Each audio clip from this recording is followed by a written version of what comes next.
একসময় যাদের হাতে ছিল রাষ্ট্র ক্ষমতা, আজ তাদের ফেরাতে ইন্টারপোলের দরজায় কড়া নাড়ছে দুদক।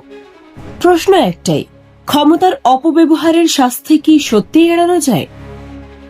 পূর্বাচল নতুন শহরে প্লট বরাদ্দে দুর্নীতির মামলায় শেখ হাসিনার 5 বছর, শেখ রেহানার 7 বছর ও টিউলিপ সিদ্দিকের 2 বছরের কারাদণ্ড হয়েছে।